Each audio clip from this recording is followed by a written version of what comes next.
안녕하세요. 김성겸 목사입니다. 산돌 성경 읽기 오신 여러분 환영합니다. 오늘은 창세기 46장에서 48장까지의 내용 살펴보도록 하겠습니다. 창세기 46장은 애굽으로 이민 가는 야곱 가족의 이야기가 나옵니다. 야곱은 온 가족과 소유를 이끌고 애굽으로 길을 떠나는데요. 가나안과 애굽의 접경이라고 할 수 있는 브엘세바에 도착했을 때 야곱은 막상 가나안을 떠나도 되는지 고민이 되었던 모양이에요. 그래서 거기서 제단을 쌓고 하나님께 희생 제사를 드리는데 그때 하나님께서는 야곱에게 안심하고 애굽으로 떠나도 좋다 이렇게 말씀하십니다. 거기서 지내는 동안 이스라엘은 큰 민족을 이룰 것이고 나중에 반드시 가나안으로 돌아오게 될 것이라고 약속해 주십니다. 그래서 야곱은 애굽 땅을 밟을 수 있었습니다. 8절에서 27절 사이를 보시면 그때 애굽으로 내려간 야곱 가족들의 이름과 숫자가 기록되어 있습니다. 먼저 정착한 요셉 가족 포함해서 모두 70명이 애굽으로 이민을 가게 됩니다. 애굽에 온 야곱 가족은 고센이라고 불리는 지방에 정착을 하게 되는데요.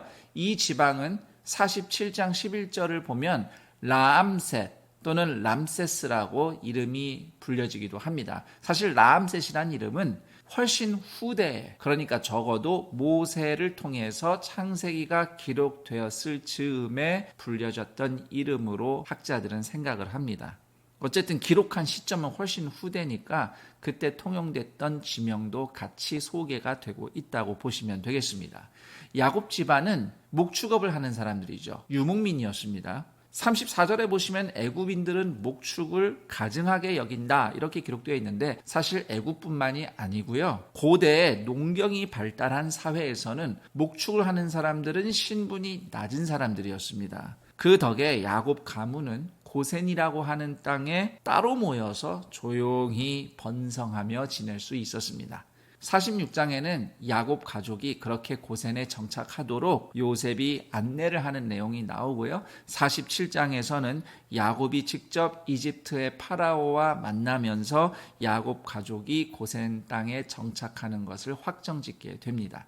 47장 1절에서 12절에 야곱과 애굽 왕의 만남과 대화 장면에서 인상 깊은 것 두 가지만 좀 말씀드리자면 우선 9절에서 야곱이 자신의 삶에 대해서 험악한 세월을 보냈다고 고백하는 장면입니다. 이것은 그동안 야곱이 고생한 일들에 대해서 타인이나 환경 탓만하는 것이 아니라 야곱 자신의 인간적인 어리석음과 잘못을 다 인정하는 고백이라고 우리는 볼 수 있습니다.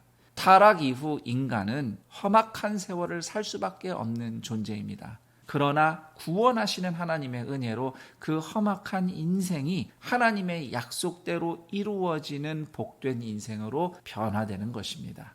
그리고 7절과 10절을 보시면 야곱이 바로를 축복하는 장면이 나오는데요. 자, 이 장면에 대해서 얘기하기 전에 앞에 45장 8절에서 하나님이 요셉을 바로의 아버지로 삼으셨다는 내용을 먼저 좀 말씀을 드리겠습니다. 바로의 아버지라는 호칭은 왕을 결정적으로 도와준 신하나 제사장을 일컫는 호칭으로 사용이 되었다는 연구 결과가 있습니다. 물론 신분은 왕보다 낮지만 사실상 요셉이 애굽의 구원자였죠. 애굽 왕보다 더 중요한 사람입니다. 마찬가지로 아무리 바로 왕이 신으로 추앙받는 존재라 하더라도 야곱은 살아계신 하나님의 사람으로서 애굽 왕보다 영적으로 더 높은 사람입니다. 그걸 잘 보여주는 장면이 애굽 왕이 야곱에게 축복을 받는 장면이에요. 애굽 왕도 야곱이 하나님의 이름으로 빌어주는 복이 필요한, 은혜가 필요한 연약한 죄인이라는 것을 보여주고 있는 것입니다.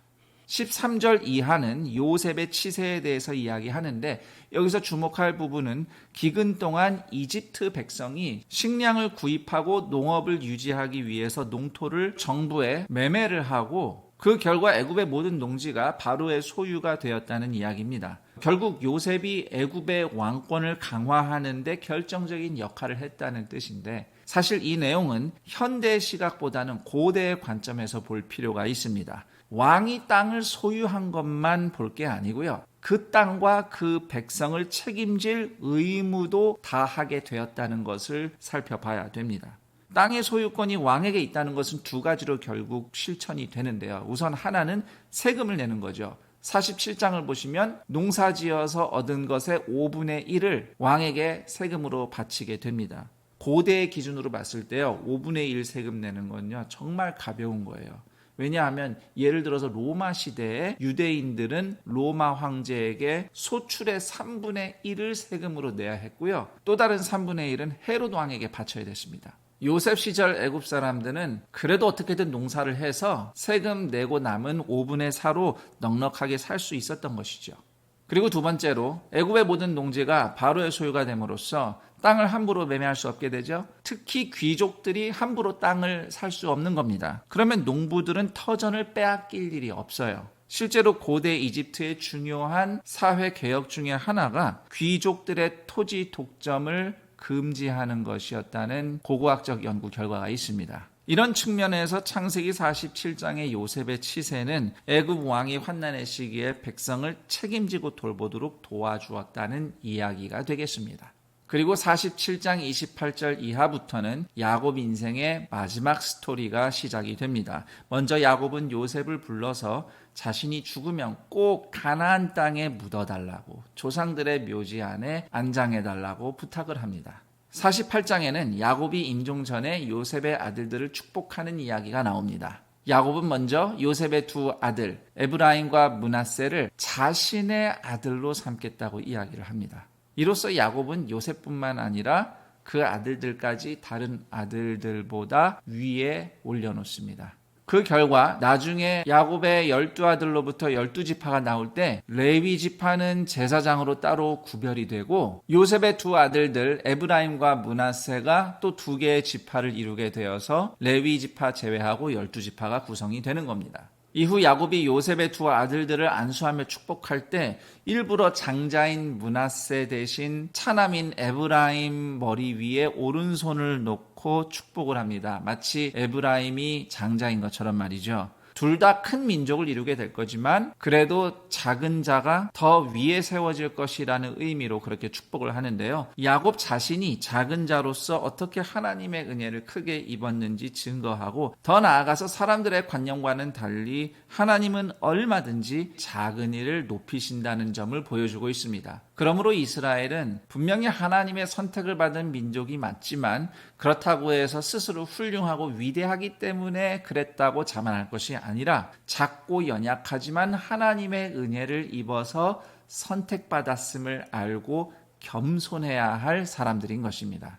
그리고 마지막에 야곱은 요셉에게 세겜 땅을 기업으로 물려주겠다고 유언을 하는데요. 나중에 이스라엘이 출애굽할 때 요셉의 유고를 가지고 와서 세겜에 안장을 합니다. 지금은 나블루스라고 불리우는 옛 세겜 땅 그리심산 바로 옆에 요셉의 무덤으로 알려진 곳이 오늘날까지 남아 있습니다.